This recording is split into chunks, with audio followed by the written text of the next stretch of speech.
Had you known that DDS was going to shut down, how would you have shaped your tenure as director differently? DDSers also saw the writing on the wall.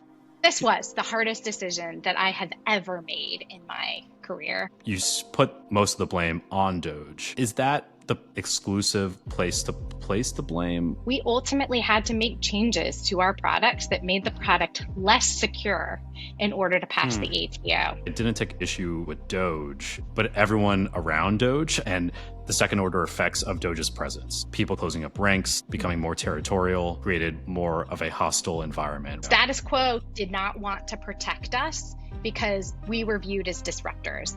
And then DOGE didn't want to protect us because we were viewed as status quo.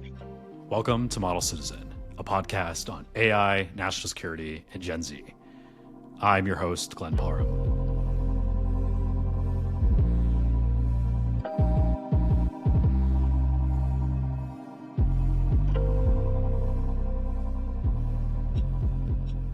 In Washington, D.C., or the federal government, scale is often status.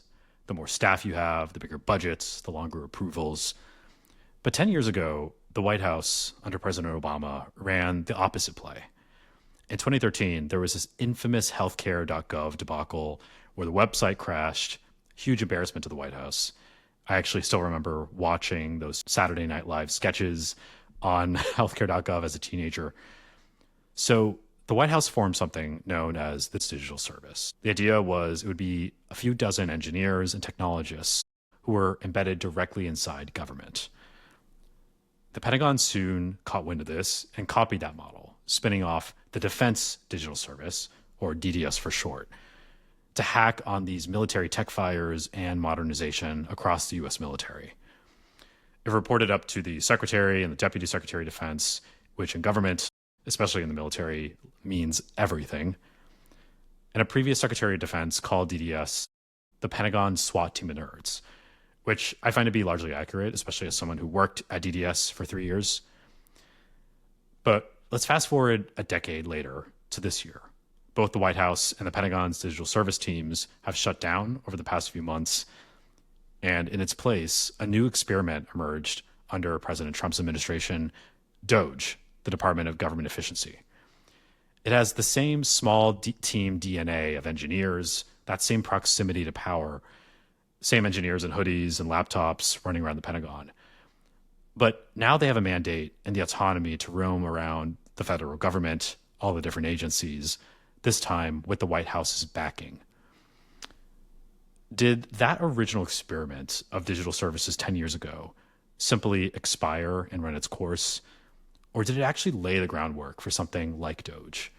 And what can DOGE learn from a past decade of the successes and failures of small teams of engineers in government and digital services? My guest today is Jennifer Hay. She's a former intelligence analyst turned National Security Council director, National Security Fellow at Harvard, and the final director who chose to actually close the Defense Digital Service a few months ago. Most importantly, she was my boss for the years I spent at DDS and was integral to the work I did while in the Pentagon.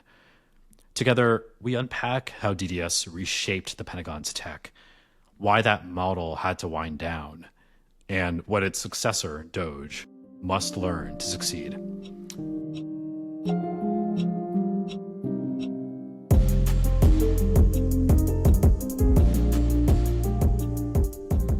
Jennifer, welcome to the show. Thank you, Glenn. I'm really happy to be here. So Jennifer, you were the director of the Defense Digital Service 2023 to 2025. What was the biggest misconception that people had about DDS? There were a couple of misconceptions they had. The first one I would say is that we didn't follow any of the rules, that we were genuinely rogue elements running around the Pentagon. The reality is that we were outsiders. We came from the private sector using those private sector best practices, which were very different from the traditional methodologies that the department uses. So we weren't just trying to screw things up, or we weren't trying to break any rules. We were trying to do things differently, look at these problems through a different lens. We also learned through the past decade that oftentimes the rules allowed us to operate the way we wanted to operate. It was just status quo and precedent that prevented the Pentagon from using more agile practices when it came to building software and hardware solutions.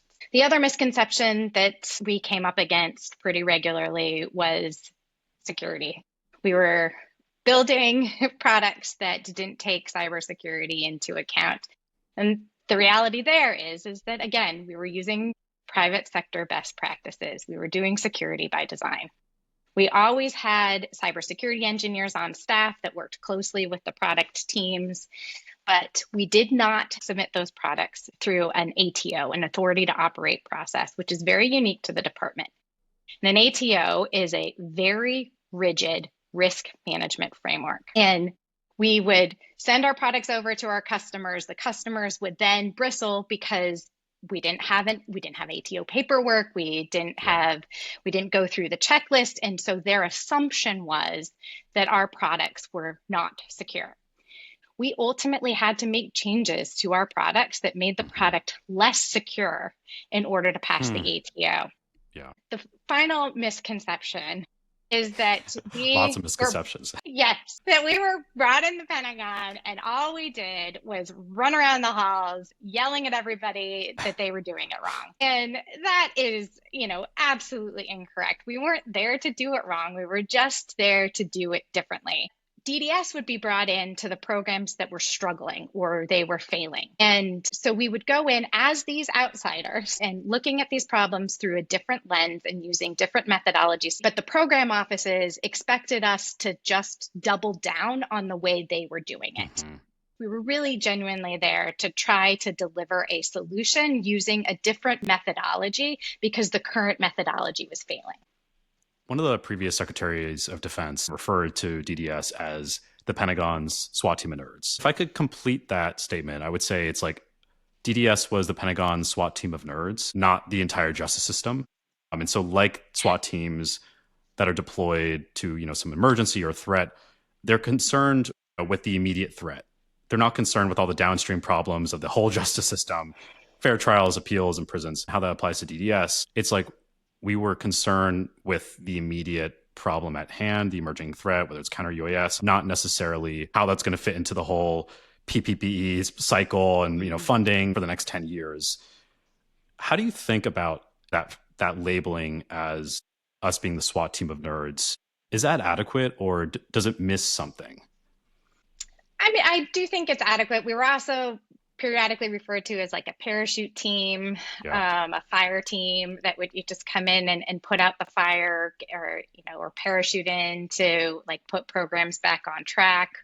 Or I guess, SWAT team where here is a very immediate problem that we're having and we need a team to very quickly fix it. I would say that under my tenure, I did try to move us towards not necessarily just fixing problems and walking away, but identifying those problems that had enterprise implication, working on getting the organization to that proof of concept or the prototype or the minimally viable product. And then that customer would then have a better understanding of what was it within the art of possible as to what software or sometimes hardware could do to help solve their problem. And then they could take that and they're the experts in the PPBE process. Yeah. Mm-hmm. Anybody that works in software knows that software is never done. And so when you treat it like it is, it immediately becomes tomorrow's legacy system. That's a great point. I'd like to kind of go back to the origin story of actually the original digital service, the US digital service, that came out of healthcare.gov, as I mentioned earlier, and kind of how DDS was born out of that. Why was it DDS initially needed? And what was that initial value proposition back then? Was it 2015? And how did that evolve over time, over the course of 8, 9, 10 years? Right. So everybody was quite impressed with what the US Digital Service did to fix healthcare.gov, and more importantly, not just fix it, but at the speed in which they did fix it. And so there was a moment where after healthcare.gov was put on the right track, USDS then was trying to find additional products elsewhere in the government, knowing full well that healthcare.gov was not an anomaly. And so they came to the Pentagon and said, how can we help? And at that time, Ash Carter was like, yeah, we do need a lot of help. I think the department, as well as the government, was having this reckoning, very similar to the reckoning that the private sector had in the early 2000s that led to the Agile Manifesto. Mm-hmm. DOD and Ash Carter had this thought that, wait a second, our document heavy, rigid processes, waterfall methodology is just not delivering as quickly as we need things to be delivered. Yeah. So I want a team that can, very similar to USDS, that responds to me and my requirements and what I think is important, that can bring in those private sector best practices and apply them to government problems. And so that's why he decided to sponsor the Defense Digital Services to try to modernize faster. Was there a shift over the course of the years, towards the last days of DDS, where the value that it brought had changed, or was that kind of a consistent tenet over time? I think overall, the value we brought, which is showing the department how it can implement agile best practices, always remained consistent. Iterative development is the best way to build software, and that value proposition remained. But I would say each director had a different focus. And I would say there are three major focus shifts. The first shift was to be that SWAT team, to go in, this program's failing, let's come in, let's fix this problem, and then let's leave. And there was no plan for sustainment. And, that had its problem. All of these models had problems. And that was its problem, that there was no plan for sustainment. So then we evolved into this second generation where we became a crisis response team. And keep in mind, we're talking about 2020 hit and the world falls apart. And the Department of Defense was no different. And so the team then specialized in building bespoke solutions where there is a crisis going on, a solution is needed, and we don't have enough time to go through the traditional contracting mechanisms in order to onboard a vendor to build the solution. And so we got really good at building solutions in days. And so we were called in to support things like COVID, the Afghanistan withdrawal, as well as the Russian invasion of Ukraine. Then under my tenure, I wanted us to shift that model. Things weren't on fire anymore all of the time. And for me, it was really important to ensure that we were affecting lasting change in DoD. I still didn't want us to become a program office, so I did not want us to specialize in that sustainment of products. But like I said before, we started to shift to a model where we were building prototypes, proofs of concepts, and MVPs in order to deliver those to our customer, who could then work with the private sector and vendors to do what they do best, which is that scale and deploy. My background's in startups, so I really love the idea of almost thinking small, of bounding the team that you work with, the ideas that you're working on, especially in government. But I think that often runs up against kind of the ethos of government, where bigger is better, bigger. You're incentivized to have a larger budget, more people under you. What are the projects that DDS did that just simply could not have happened inside of a traditional legacy program office? For our listeners, these program offices are the offices that get hundreds of millions or billions of dollars to execute these massive, massive things. The DDS budget was probably in a few millions, if that. So I'm curious, what are some of the projects that you can reflect on that we kind of had a unique competitive advantage in executing on that larger teams were too paralyzed to do? So the first example I have is all of the work we did in the counter unmanned aerial systems space, counter UAS. This was an area that many SecDefs have identified responding to the threat from UAS as a top priority. And in 2020, DDS dove headfirst into the counter UAS problem. And there we were able to really build a lot of solutions directly with the warfighter that helped with cyber hardening, it helped with detection, it helped with defeat. There's a number of counter UAS program offices and the services and things. And we were met with lukewarm responses. And the reality there was they had operate in a very traditional, structured way. Yeah. And we didn't. We iterated on these problems. We built something, we tested it with the users, we got their feedback, we changed Yeah. it, and it was this whole cycle.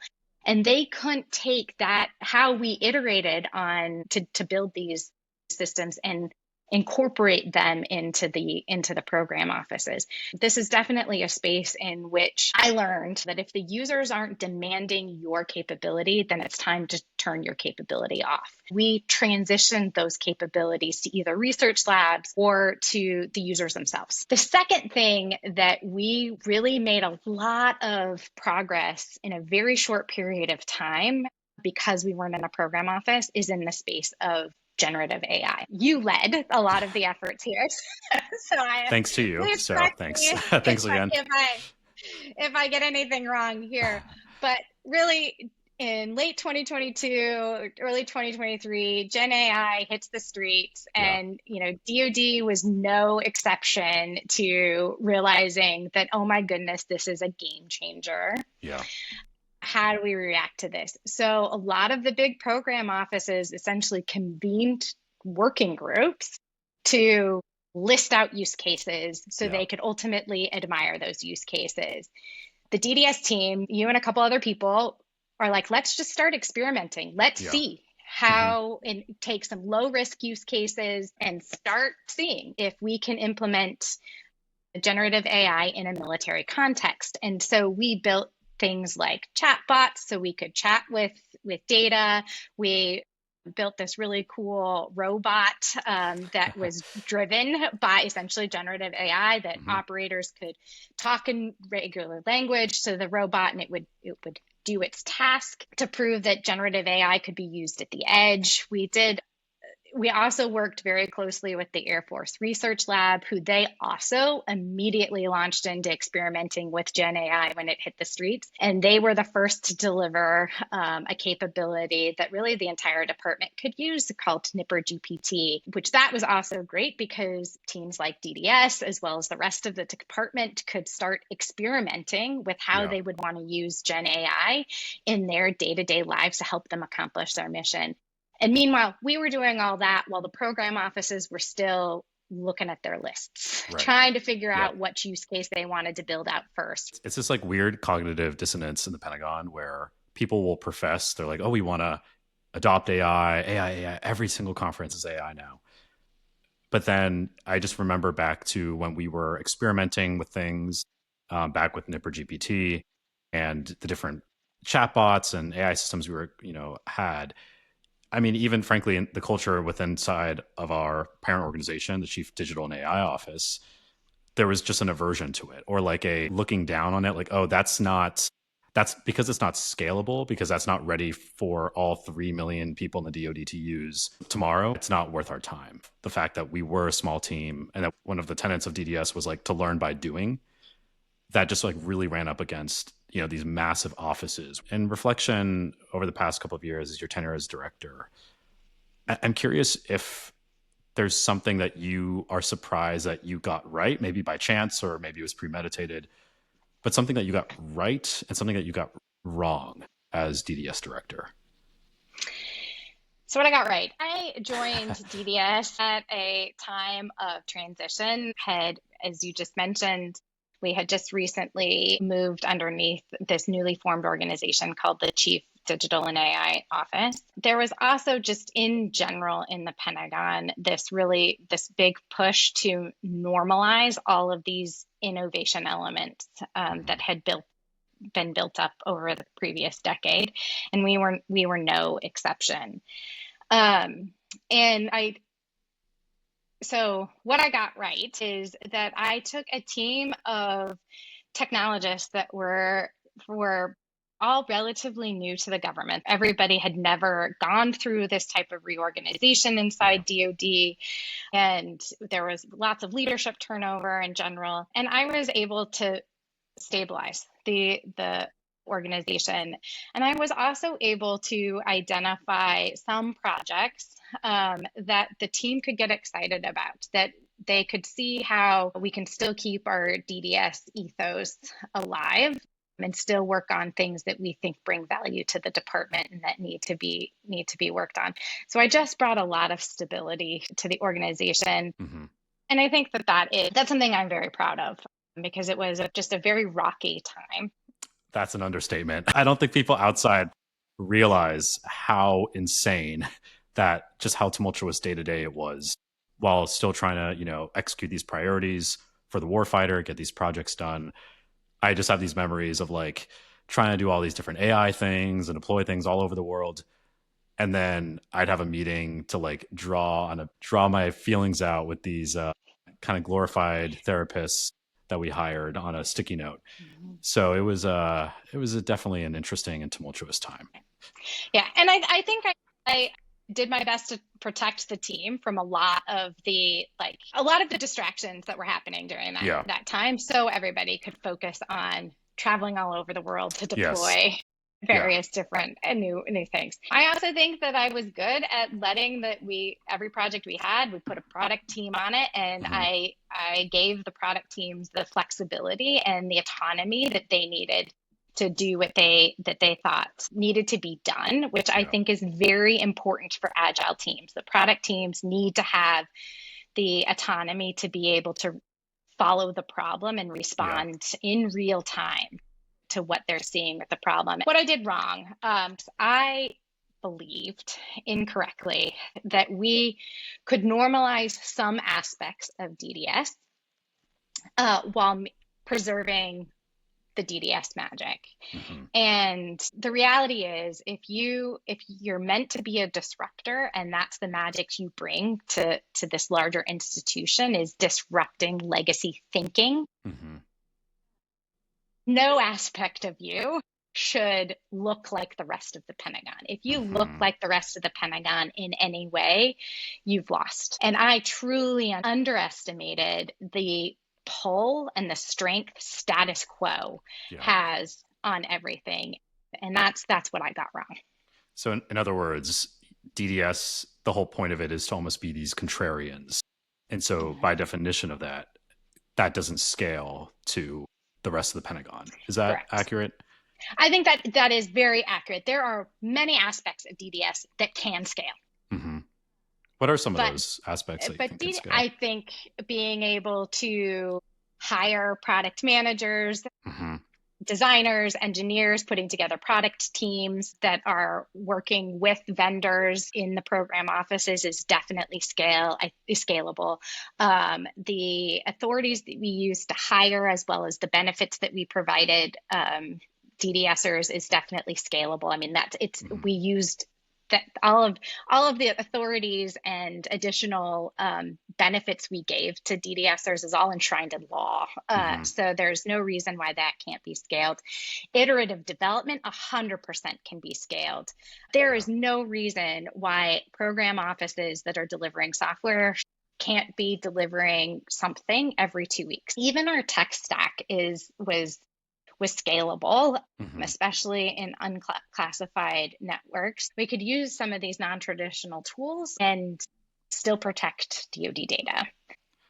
I think DDS fundamentally is or was such a high trust organization when it's that small. You talked about how flat of an organization it was, the autonomy that you granted the different projects and teams, and that works at the scale of dozens of people, but that amount of trust, that high trust, just does not scale to even CDAO, which had hundreds of people, and a lot of other parts of DoD, which have thousands and thousands, actually, well, millions. Yeah. I'd like to shift gears now a little bit to the shutting down and the sunsetting of DDS. You went on the record in Politico a couple of months ago, and you said, quote, is either we die quickly or we die slowly. I'd like for you to talk through your decision to shut down DDS, your reasoning. And that was a few months ago, which is not that long ago. But I'm curious if anything's changed since then in terms of your reasoning, where you assign blame or fault. My reasoning hasn't changed. I still think that the decision we made was the best decision, and everything, especially that happened in the immediate aftermath of us shutting down DDS, kind of reiterated to me that we made the right decision.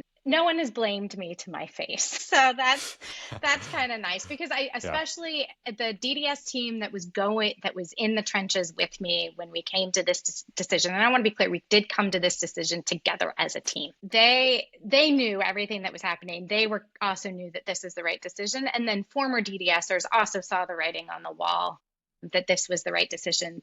And this was the hardest decision that I have ever made in my career. Could you actually, I'm curious, like that collective decision, could you, because I technically wasn't at DDS, so I wasn't there day to day at that time. Yep. Could you walk through, was that like daily meeting? Like what tactically did that look like to come to such a consequential decision collectively?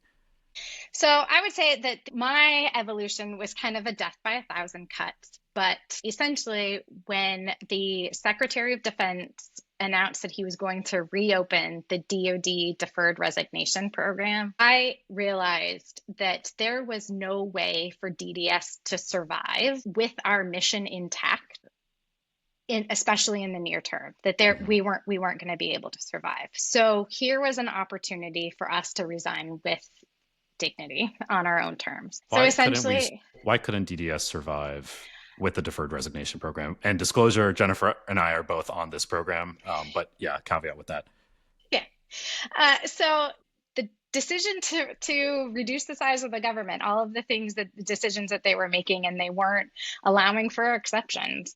Mm-hmm. So things like, probationary employees were at risk. So DDS by design has high turnover. So at any given time, half the team is on probationary status because we hire people in 2-year terms. And so, all of the probationary employees were looking for new jobs because they expected to be let go at any moment. And that fear prevented us from doing work. No longer allowing remote work was a problem as well, because the reality is that DC is not a tech hotbed, and we wanted to hire the best technologists the country has to offer. And those people live in San Francisco, they live in Seattle, they live in Texas even. We were going to truly be restricted on who we could hire. But then, most importantly, there was the hiring freeze, that we weren't going to be able to backfill anybody that left. And we were already at a minimum operating capacity that if we lost even one person, DDS was going to be dead in the water. And so just those reasons alone meant that we weren't going to be able to survive. Then there was this weird, we were caught in the middle between that tension between status quo and DOGE. The status quo did not want to protect us because we were viewed as disruptors.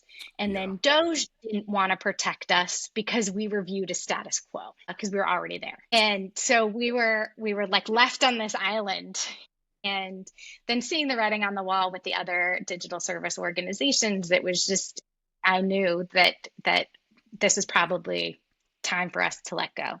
And so I told the team in our regular Monday staff meeting that I was going to take the deferred resignation, and I want to, talk to every single individual on the team to see what they want to do.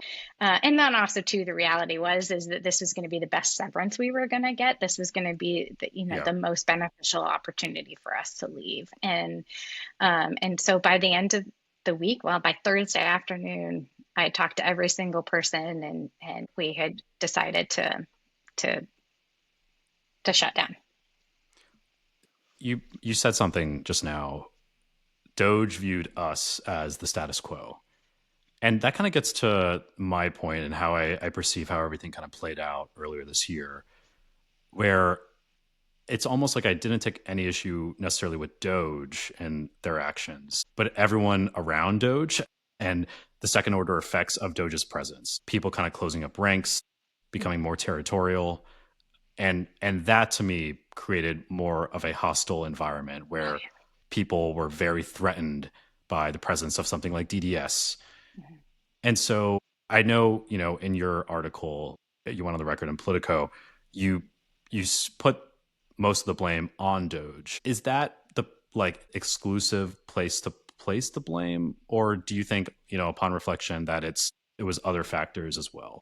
I think there were other factors as well. Some follow-on reporting, I think, got it more accurate that essentially this era of hyper modernization or disruptive modernization is probably over. The organizations that were stood up during this initial drive a decade ago that are surviving are transitioning to more traditional acquisition models in the department, and we weren't going to do that. So I would say it was this the death of 1,000 cuts. We had also lost a lot of our top level support. We no longer reported to the Secretary of Defense, Hmm. and so that also hindered our ability to be able to like truly implement change and be protected. So it was this weird combination Yeah. of we couldn't beat status quo, but the new disruptors didn't trust us.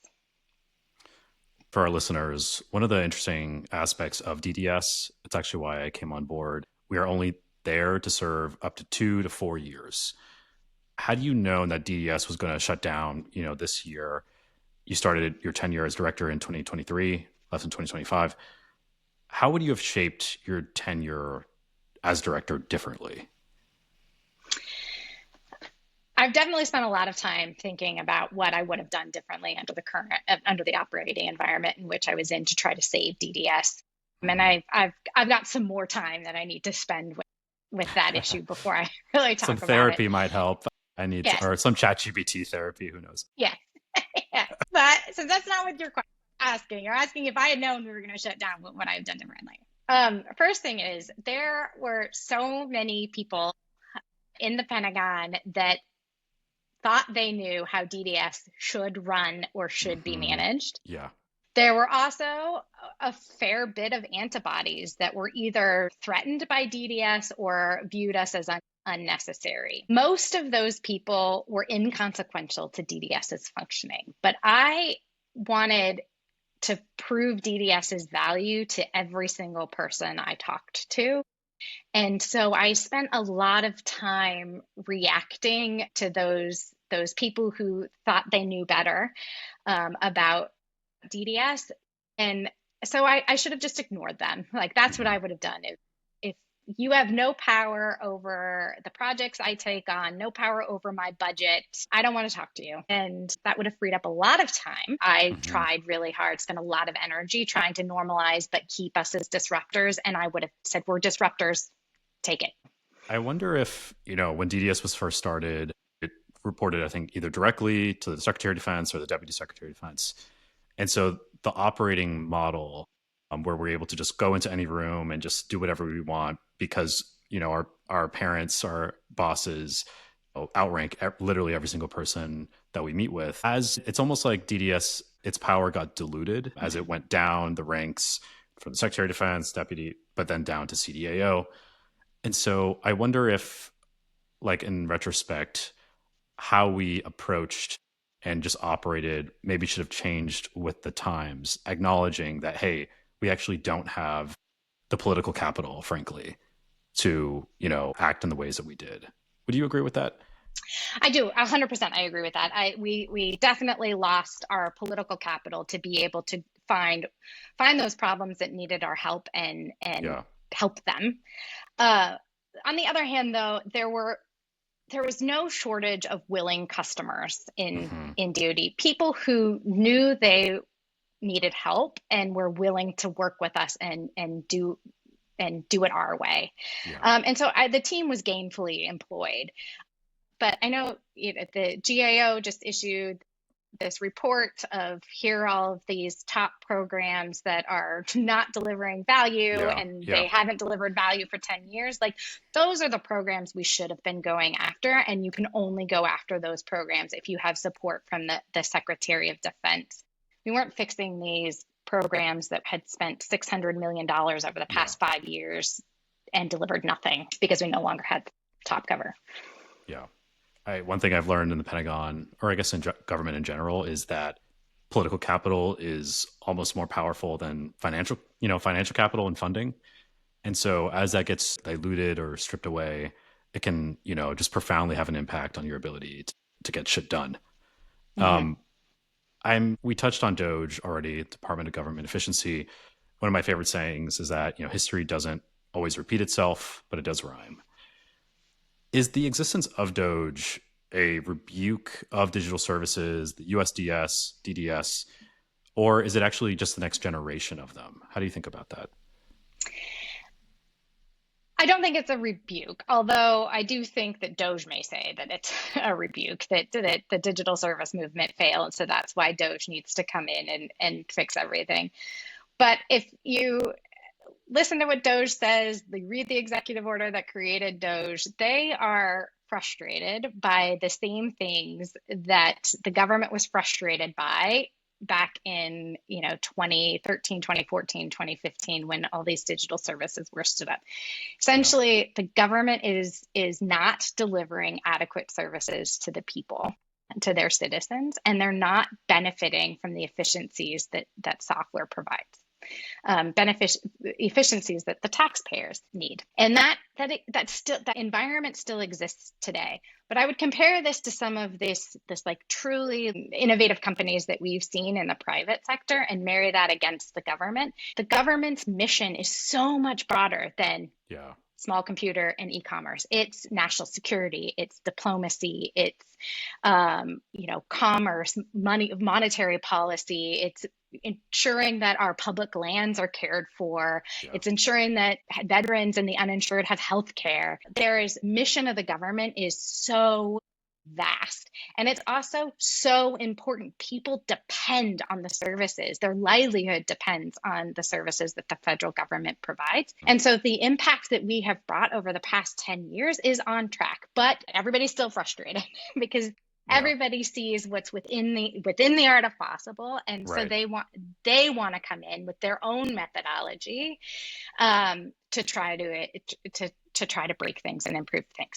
I would say that I am a bit concerned about what I'm seeing with DOGE, where I do think DOGE is not learning the lessons from the digital services movement, and is even potentially taking a step backwards, where they're focused on breaking things. And it's unclear to me on what they're doing to fix things. A lot of this stuff needs to be broken, don't get me wrong, but the problem that broken solution was trying to fix still exists. So what is DOGE doing to fix the actual problem? I think that's partially the intent of like this episode, is to actually communicate to a much broader audience, like what should we take away from the digital services? Like what actually worked, what didn't work? Because I don't know if that narrative has really been largely conveyed and to the right people. And I think DOGE has a lot of things that DDS once had, small teams, that proximity to really powerful people, hoodies. So I'm wondering if you could kind of briefly compare and contrast DOGE with DDS, or just complete the sentence, DOGE is DDS, but with blank.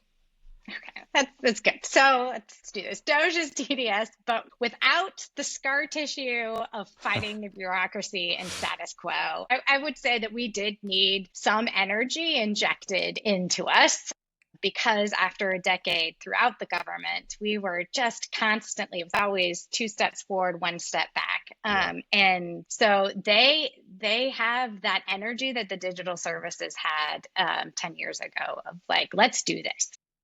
And let's pull all-nighters until this problem's solved, kind of thing. I would also say DOGE is DDS, but with empowerment, that they do have the backing of the White House. And you can definitely see that the government can make pretty significant change when an organization is empowered to do that. My advice that I would give to DOGE, and we're starting to see indications of it at some of the agencies, that they're losing a bit of that empowerment. And so that leads me to my next thing, is that DOGE is DDS, but without empathy. That DOGE came in, and for the most part, it seems like still assumes that the federal employees are not trying to do the right thing. And DDS learned the hard way that humility goes a long way, empathy goes a long way. The reality is that all of these people that work in the government are really trying to deliver on their mission. And they have the right motivations. They just do not have the skills, the expertise, or the tools to be able to deliver modern software. And so DDS learned that, and we definitely evolved into having that empathy. And you mentioned this already a little bit. But what are the same problems that DDS ran into that you think DOGE will inevitably run into? Is it going to be that loss of political capital? Is it going to be, not having the right authorizations? What do you think are going to be some of the same recurring problems that are just constant? Yeah, I think if they don't start to have a little empathy, they'll get doors slammed in their face by potential customers, by potential program offices. And if they don't have that top level support, those doors won't be opened again to them. So that's a lesson learned. The other thing too is that ability to transition these good ideas to program offices, that an innovation center of excellence can't be a program office, can't be there to sustain things, because either it will become a behemoth. DDS really struggled with that transition because of the things like authority to operate. We don't go through the many different requirements, development processes, and stuff like that. So DOGE is really going to have to figure out how to transition some of their good ideas to the organization. That means that they're going to have to trust the department, to trust the people in the department to do the right thing. That's one thing that I wish that I had spent more time upfront learning when I first came to DDS, is learning about just the pipeline to program offices and transitions.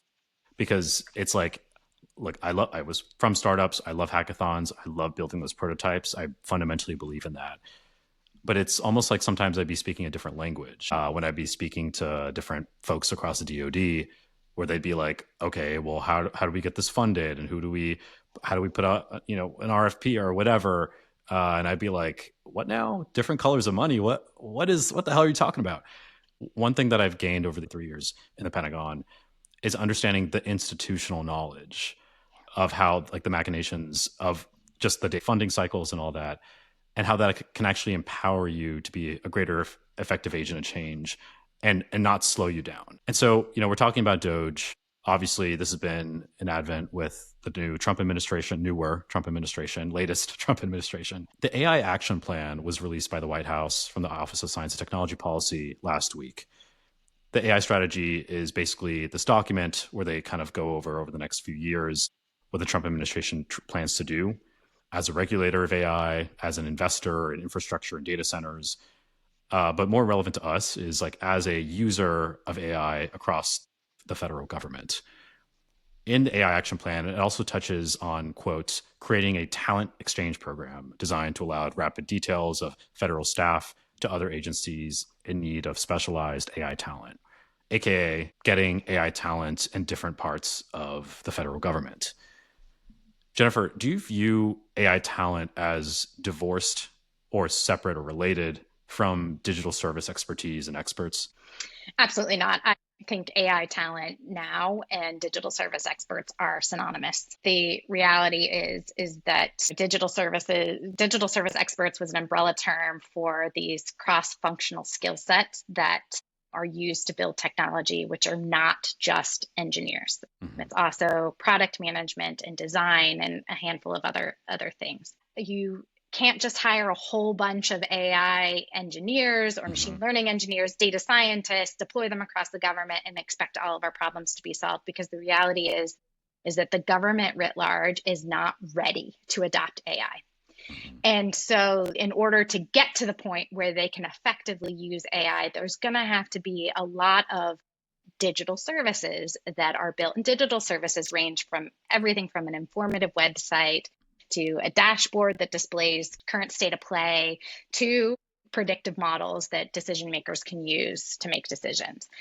But things like databases are going to need to be built. Processes are going to have to be automated and streamlined in order to be able to implement AI.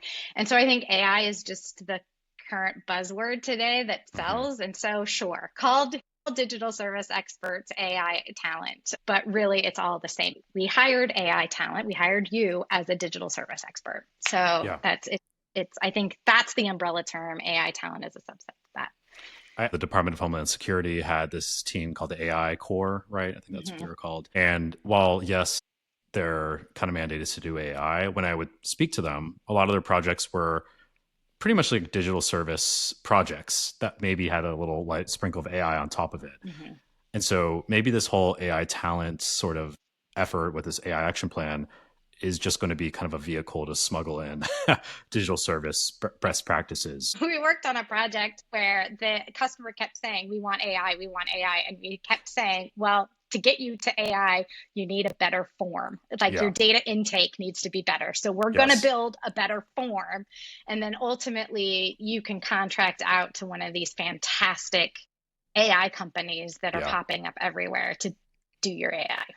Sometimes I think it's kind of, cart before the horse sort of thing. Mm-hmm. All sorts of government executives go to the conferences, get sweet talked by the companies, AI. They come back, they think that's what they want. They think they're ready for it. Turns out they're not. Yeah. But this kind of begs the question, and this is something I contemplated, the role of, technical talent and engineers in government. I think it's kind of difficult because on one hand, people like ourselves or even government leaders will talk about us needing more technical talent, but then technical folks are more predisposed to like wanting to build things, right? Be constructive. And then when that happens, they get wrist slapped. You're not supposed to be building things. You're supposed to buy it, which I get.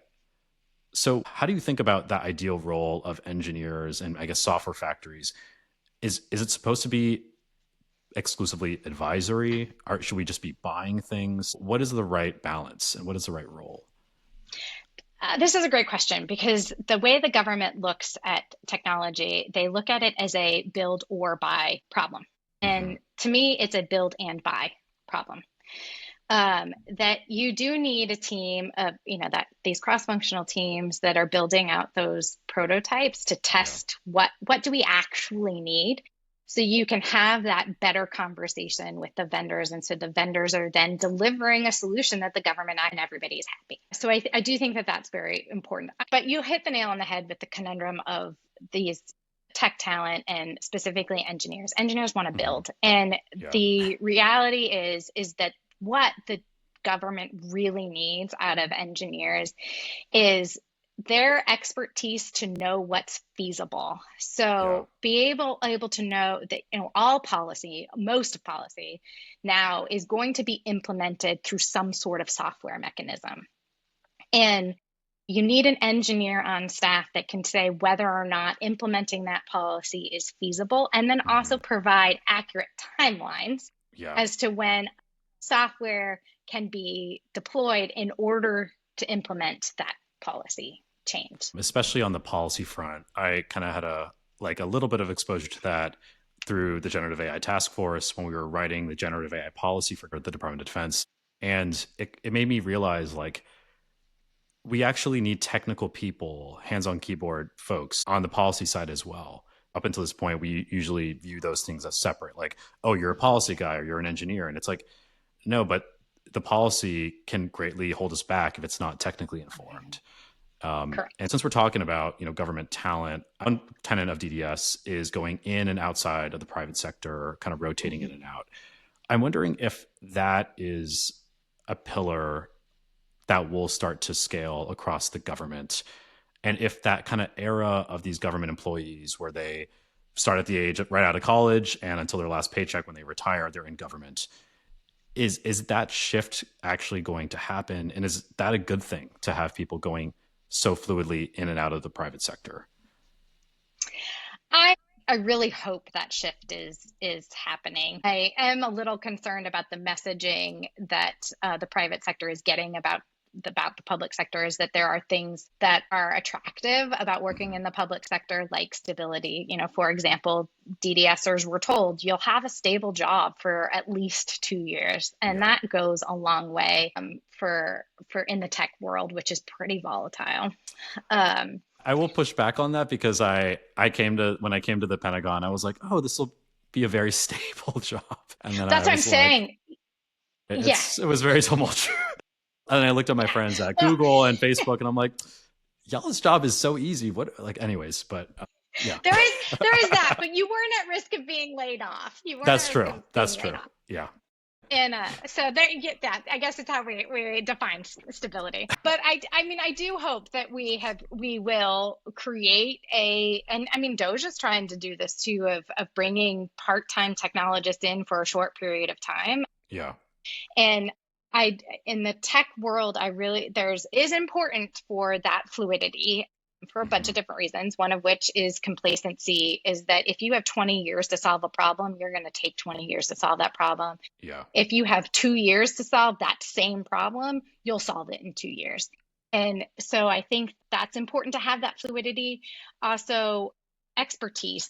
The tech world just moves so fast, and Yeah. the government can't keep up with that. And so if we want to make sure that we're having experts who are experts in new and emerging technology, they're going to get that expertise in the private sector. And so Hmm. you need an opportunity for them to come in, bring in that expertise, and then go back out, learn the next new thing, Yeah. and come back in. I want to create a community, a cadre, a generation of tech talent who has fallen in love with the mission. And you Hmm. no longer have to work for the government to solve the government's problems. There's a booming gov tech, civic tech, defense Yeah. tech industry out there. And so having that ability to be able to move back and forth is so important. And I really do hope that we allow that to happen. I can completely attest to me coming to the Pentagon. I was actually 22 years old when I was approached, which, wow, I knew nothing back then, but I still don't. But as I was approached, they sold me on this whole idea of like, hey, it would be at least 1 2 year term. And I was like, okay, 2 years is not that long, right? If it doesn't work out, I can always leave. And that's kind of how tech works, right? The tech industry, people Mhm. stay for about 2 years and they move on to the next thing. And so that was just like a really easy sell to me as, as someone who had never worked in government before. I advise different folks who want to get into defense tech. And some of my recommendations are to like go into defense or go into government for a short amount of time, a year or two. You'll learn so much. And when you leave, you'll be so empowered to go start a company or do whatever, whatever startup you want to do, just in that short amount of time. So I think it's a really powerful thing. And I'm curious, I mean, you yourself went from NSC, you're at DIA, and then post NSC under President Obama, you went to Data Robot. When you came back to government, to the Pentagon as a DDS director, was there something like had your perspective shifted? Did you notice that something was off in how the government operates? How had your mentality changed? Uh, so I think really how my mentality changed is that I was even more frustrated with the government's lack of creativity. Hmm. This idea that they were unable to hear like a purely commercial use case and be able to translate that into their problems. There is government employees have this assumption that their problems are 100% unique. Yeah. The Yeah. successful companies, they hyper focus on one particular problem, and they really and everything else, albeit good problems to solve, are just noise to them because they're Yeah. focused on this one problem. And if they see something not working, they cut their losses and move on. I think the private sector is also, things are allowed to fail there, right? Where they just Hmm. don't work out and the startups go under. In fact, 90% of startups will go under. In government, I feel like I rarely see things actually sunset or shut down. And so it's actually quite unique that DDS was shut down. That was actually a joke that I made on more than one occasion as we were shutting down, is that we were shutting down in a very DDS fashion, Yeah. that we were disrupting how government offices operate, and that we are our operating environment changed, Yeah. our operating model doesn't work anymore, so we're shutting down. Yeah. Go down with dignity for sure. Hmm. As we look forward to the future, the next year, the next 10 years, if Doge could get one thing really, really right, what's like that objective that they should optimize around? What should they be working on for the next year? I do think that they should be optimizing on finding those large scale programs Hmm. that are not delivering, like taking GAO document and working with those program offices to transform, to redo how they do things. If we look over the next 10 years, what metric or what would be the indicator to tell us that small teams, whether it's DOGE, whether it's a reincarnation of digital services one day, who knows, how would we know that these teams actually changed government a decade from now? This one's really easy. We will stop seeing headlines that say Program X spent $600 million over the past 5 years and delivered nothing. We won't see those anymore. We will also start seeing organizations that really recognize that in order to implement their mission, they have to have software. And so they have teams of digital services or an IT shop, let's say, that is using these digital service best practices, that the government is no longer taking mission experts and trying to make them software developers. So for the people who are listening to this podcast, there's a kind of a broad audience. Maybe they want to go into government work. I get asked that all the time. I get emails every single day. Hey, I saw you posting about this. I'm an engineer, but I'm kind of on the fence about working in government. What's some advice that you would pass on to them, or something that you've learned that could convince them to come on board? So one of the big private sector is really great. There's lots of great benefits. There's lots of flexibility. There's no slides. Or actually, I'm talking about PowerPoint slides. Oh, I was talking about the physical slide, like the nap pods, but that's if that's like not a summary of our, different backgrounds, I don't know what it is, but So, but the thing is, in the private sector is that you're often like one of many. You are a small fish in a big pond, and you may be working on really impactful products, but the reality is the company doesn't need you, and they will cut you as soon as they don't need you anymore. The government is different. You are a big fish in a big pond, and the government needs you. And you really do get that immediate feedback that what you're doing is providing value and bringing benefit. You actually see people's lives get better by using something you helped build. That is an amazing feeling for people that are motivated by like improving people's lives. The government is a fantastic place to work. I really agree with that. Small fish in a big pond. For me, as someone from tech or someone with an AI background, had I been in Silicon Valley and stayed there, like I would have been a dime a dozen, right, in Silicon Valley. But, selfishly, if we're going to go that route, like me being in DC, I have much more leverage here, a lot more opportunities, and it's definitely an investment. But I think it's been transformative to my career. And so I always recommend people, at least for a year or two, to go into it. Jennifer, as we're kind of wrapping up towards the end here, rapid fire, I'd like for you to complete the next few sentences. All right. Number one, the most overrated buzzword in government is blank. So I would say I have two: AI and innovation. They're same thing. Is that the government isn't ready to innovate or implement AI until it modernizes. That my joke was always, DDS is here to bring the Department of Defense into the 20th century. I make a joke that people, like these companies, spend more on their marketing of AI and like the advertisements and the pamphlets than they do on like the actual AI capability. All right, second sentence. The government will never beat the private sector at blank, and that's okay. I'd say innovating. The government needs to be fast followers, no longer inventing the internet. And that is okay. There's so much good expertise and talent in the private sector, and we need to leverage that to the best of our ability. And last one, the hardest part of shutting something down is blank. Really saying goodbye to the best group of people I have ever worked with. The DDS team was really truly driven by doing the right thing. And I have never worked with a team that is so cohesive like that. And so just, shutting down the door on an unfinished project with a fantastic team was so hard.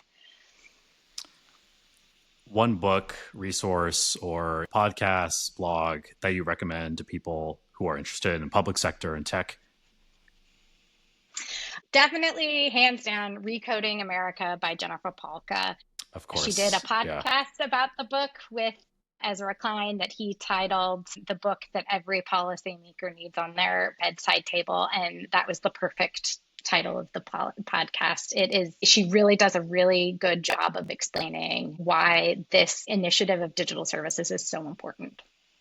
I cannot recommend that book and that specific podcast with Ezra Klein enough. It is, I mean, that was a game changer. That kind of kicked off the digital services, advocated for it.